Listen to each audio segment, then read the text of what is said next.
Bonjour à tous, dans cette deuxième vidéo, j'aimerais traiter de l'amitié à l'étranger.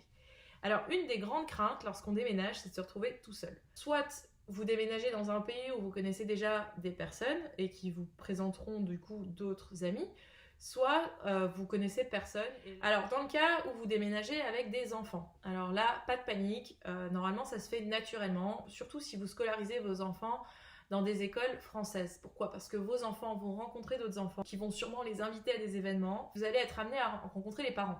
Alors là, il est préférable que vos enfants choisissent bien leurs amis parce que sinon ça peut vite se révéler problématique. Mais bon, en général, pas de souci. Si vous déménagez seul, soit vous avez de la chance et vous tombez dans une coloc avec qui tout se passe bien et vous entendez bien avec vos colocs, ou alors vous avez des collègues avec qui vous entendez bien. Dans mon cas, ça n'a été ni l'un ni l'autre. Quand c'est comme ça, qu'est-ce qu'on fait? Bah, vous faites des gosses. Je rigole. Ce que je vous conseille, c'est de vous inscrire à des activités après le travail. Vous allez avoir différentes activités possibles. Je me suis inscrite au CrossFit. Pourquoi? Parce que par rapport à une salle lambda, il y a une vraie vie de communauté. Il y avait des brunchs, il y avait des apéros. Souvent, c'est des activités qui se font en binôme. Si vous voulez pas vous inscrire au CrossFit, pour ceux qui font du vélo, vous pouvez vous inscrire à un cycling club. Donc, par exemple, à Londres, vous avez un cycling club par borough. Et vous avez même parfois des cycling clubs qui sont juste pour les femmes. Pour les coureurs, les Adidas Running Club, le London Brunch Club.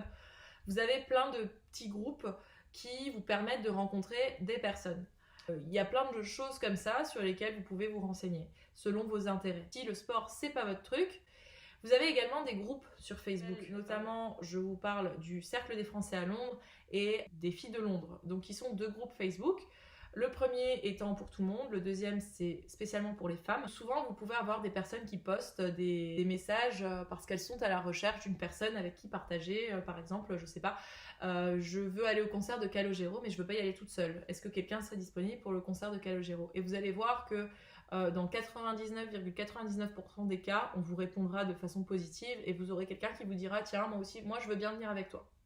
Aussi, vous pouvez vous renseigner sur votre association des anciens élèves. Si vous avez fait une école de commerce ou une fac, il est possible de rencontrer des personnes par le biais de ces associations.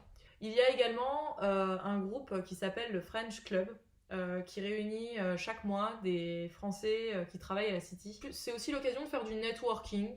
Moi personnellement j'ai rencontré une copine, donc c'est pas forcément que professionnel. Il y a quelque chose de magique qui se fait à l'étranger. Essayez de poster un message en France sur un groupe en disant coucou les gars, je cherche des potes pour aller voir Calogero. on va vous répondre hashtag j'ai pas de potes quoi. Et à l'étranger en général, vous découvrez une solidarité entre Français. Ça vous prend pas 4 ans pour être invité à un dîner chez un de vos potes.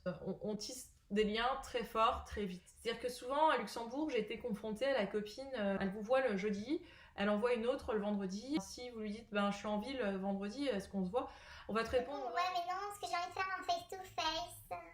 ça à Londres, ça se passe pas. Bien sûr, vous pouvez voir vos amis en face-to-face, mais disons qu'on est moins possessif avec ses amis.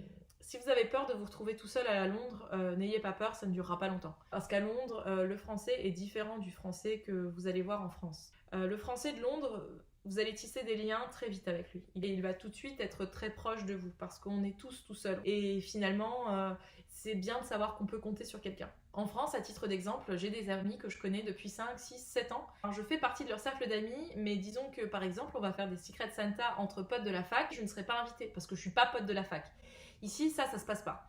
Ici, vous êtes pote ou vous n'êtes pas pote. Mais il n'y a pas pote d'il y a 10 ans, pote d'il y a 3 ans. Pourquoi? Parce que si vous attendez d'être pote avec quelqu'un pendant 10 ans, dans ce cas, il ne va pas vous rester grand monde. Parce que la magie de l'expat, c'est que ça va, ça vient. Et c'est ce qui fait à la fois le charme et le problème de l'amitié à l'étranger. Parce que vous êtes constamment en train de devoir renouveler votre cercle d'amis. Et c'est aussi pour ça que le français est ce qu'il est à l'étranger et qu'il est ce qu'il est en France. En France, vous avez votre zone de confort et vous n'avez pas besoin d'aller vers les autres.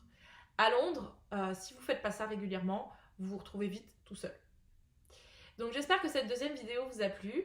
S'il y a des sujets que vous voudriez que je traite dans mes prochaines vidéos, n'hésitez pas à me laisser un commentaire dans la barre en dessous de la vidéo et j'essaierai de traiter ce sujet assez rapidement. Merci beaucoup.